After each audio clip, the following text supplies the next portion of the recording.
In this video, I'm going to show you how you can turn your static EQ into a dynamic EQ to create a more cleaner mix.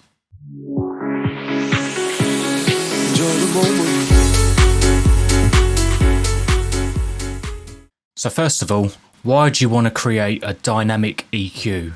Well, creating a dynamic EQ is basically a better way, I think, is a better way of EQing your mix at the final stage, because you don't have to make any hard cuts. You can have things duck in and out when you want. Okay, so the first example of using a dynamic EQ will be on the vocal and the synths. Now they're going to be playing in the same sort of frequency range, so when the vocal plays, I want that to be sticking out more than what the synths and pads do. And then once the vocal has stopped sort of playing, the synths and the sort of plucks, the pad, they're going to sort of come back through. And when the vocal comes in, it's going to duck some frequencies just so the vocal can come back in. Okay, so let's set it up. So the first thing you want to do is add an EQ to your vocal. So let's add an EQ to this vocal that I've got here. And let's just play this vocal so you can sort of hear where it is in the mix.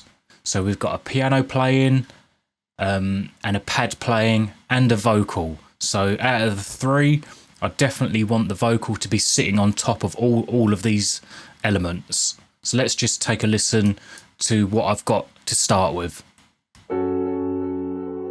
Won't you stay?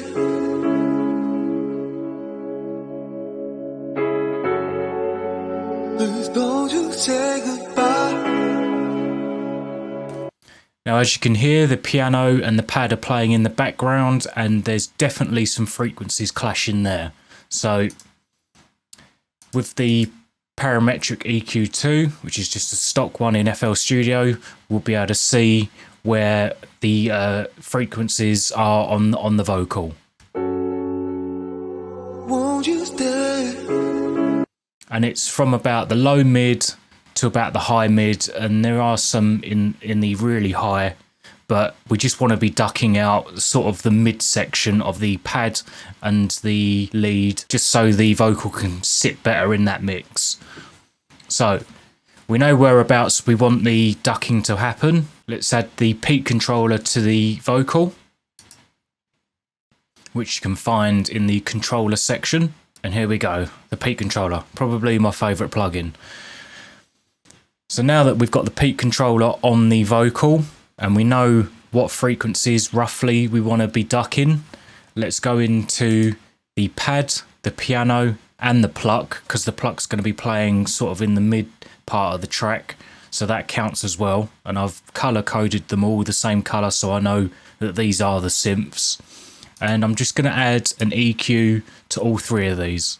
And I'm just going to focus on the pad one to start off with, and I'm just going to replicate that over the other two after I've made the changes to this one. So this is the EQ for the pad. What I'm going to do now is identify whereabouts I want the ducking to happen, and it's going to be here at about the mid-range, because I'm just going to open up the bell curve so it covers all of that frequency range. And I'm going to right click on this part here. It's going to bring down this drop menu, click on link to controller, and then on internal controller, that drop down menu, click on peak controller, peak, and in brackets it's got vocals, which is what I've named it on the mixer track. Go to this little arrow here where it says input, and then click on inverted. So that's all set up now. You just go on accept. And if we detach this, just so it stays up all the time, let's place that there. And let's go back into the vocal now. Let's go into the peak controller. And you want to set your bass to 50, which is halfway, because it's going to go, you've got a range of up and down, but we want to go down. So let's set that to 50 so it stays in the middle. And what's going to be, let's take a listen to how it is now. And if you watch the peak controller and the EQ, you'll see what's going on. Won't you stay?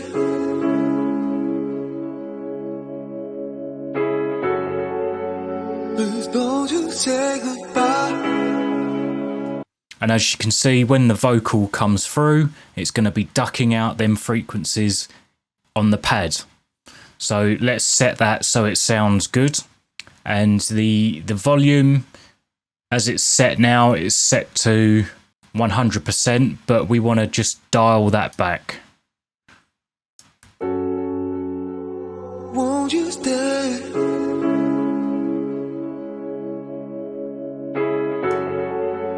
Please don't you say goodbye. And there you go. That is how that works. So now what I'm going to be doing now is just opening up that bell curve, which is with this little knob down here. So I'm just going to turn that up and listen and see if that fits. Won't you stay? And as you can see, it's covering more of a broader range now in the EQ. I'm actually going to turn that volume up just a little bit more, just so it takes out. I'm going to set it back to 100, just so you can hear it more. Won't you stay? Now what I'm going to do is I'm going to apply that same setting that I did to the pad on the pad EQ to all three of my synths. So let's do that. So here's the piano EQ. I'm just going to right click on that, link to controller, peak, inverted, accept. So now all the settings should be the same because I'm basically just duplicating it. So let's take a listen to that. Won't you stay? Right, so what's happened now? Won't you stay? It's only doing one of them because I forgot to uncheck the conflict icon. So if that happens to you, if you just go back into the previous one, go on link controller, reset it again, go on your peak, inverted, and here it says remove conflicts. So that basically means you're not just having one doing it to one controller, you want it to go over multiple. So if we uncheck that and accept, now they both play at the same time. Won't you stay? And this peak controller is going to be controlling both of these now at the same time. Won't you stay? But I also want to add the pluck onto there, which plays in the middle section of the track. So I'm going to add that to that as well. Won't you stay?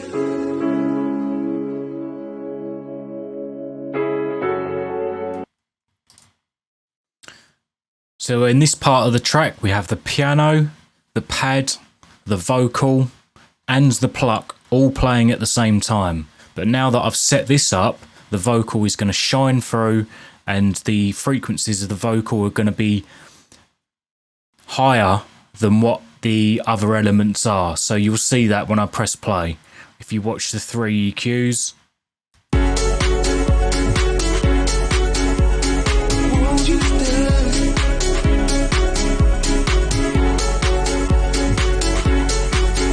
Please don't you say goodbye. And what's that done? Well, the vocal now sits on top of all of these elements and it creates a more cleaner mix because it's going to be cutting away the frequencies from these other elements which are also playing in the same frequency range. And really you want to decide which one that you want on top and then apply this method to that one. Okay, so I'm going to give you another example how to use this. This doesn't just apply to vocals and synths. You can also use this with the low end parts of your track. And this track has a tom playing, which of course has a low end on it.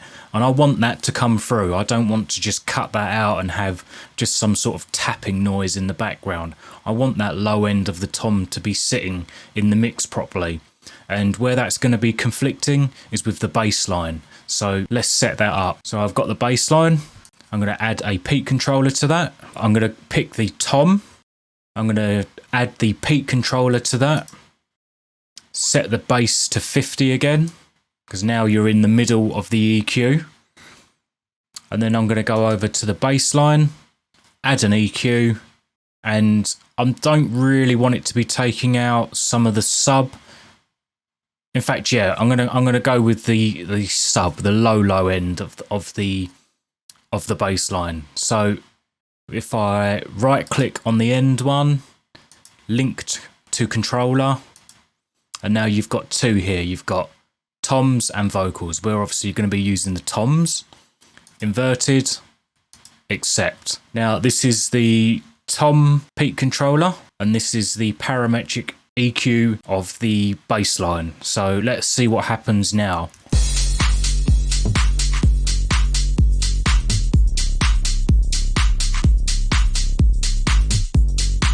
So the tom sort of comes in and out really quickly, and I actually want to sort of add a bit more decay to the end of the peak controller of the tom, just so it has a bit more tail and the bass line sort of slides back in instead of just sort of coming in and out really quickly. So what you want to do is go to your decay and then just bring it back slightly.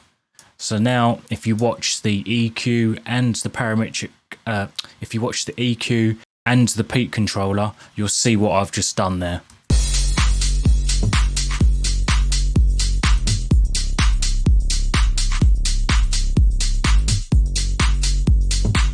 And of course, you can always increase how much you want to take out. So if you just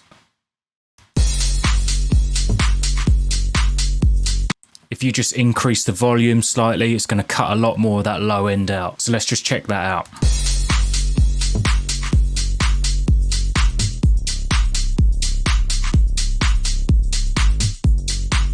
As you can hear, the tom is really shining through now, and it sort of feeds itself back into the mix again because I've added quite a long tail to it. And it doesn't really affect much of the bass line, but you can really hear that low end now of the tom. Okay, so this is the last example, and I think this is a overlooked one by quite a long shot. I don't see a lot of producers actually doing this to their drums, but this is a great way to get the kick to shine through a bit more through your drums, because your drums can get a bit cluttered or they can have a lot of frequencies in the low end, and it's always good to just cut them out. But you don't have to do such a hard cut on it by just removing all the low end. You can do this method and still have some of the low end of your drums coming through as well. So same technique, we're going to put the peak controller on the kick, same setup. So the peak controller's on the kick, and then on the drums just add an EQ, and like we did with the toms, we're going to right click on the end one, link to controller. Now we have 3 peak controllers on there on that drop down menu. If you find the one in brackets that says kick, peak, turn this to inverted, bring up your kick peak controller. Okay, so now we have the peak controller and the EQ of the drums. First of all, main thing, set your bass to 50, because it's going to be, this is the middle point of your EQ. So set that to 50 straight away. So now let's take a listen to what it is on the stock settings.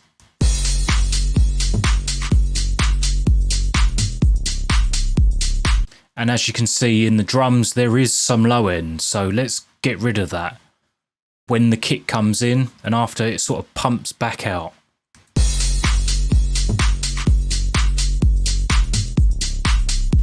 And to do that, just turn down the decay.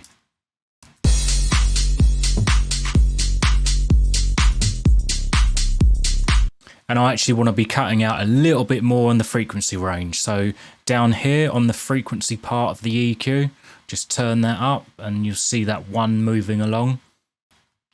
And I want to just bring it past 250. So let's take a listen to that now. And I want to be cutting more. So I turn the volume up, turn the decay down slightly. Let's have a look.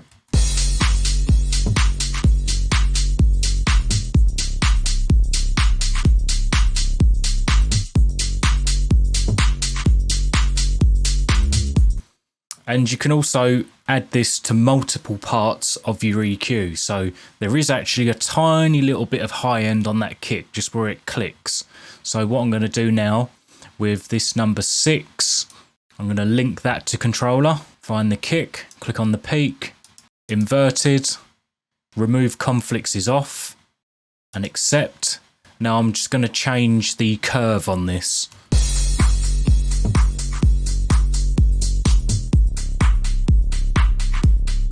So it's around about there, and now I'm just going to tighten it right up.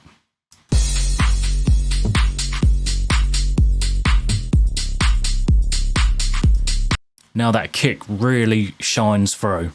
I hope this has helped you out and helped you get a much cleaner mix. This is definitely a process that you can use right at the end before mastering, just to carve out those little bits that are clashing that you might have forgotten previously in your mixes. Remember to like and subscribe and hit that notification bell to see more of my videos. Thanks for watching, and I'll see you for the next one.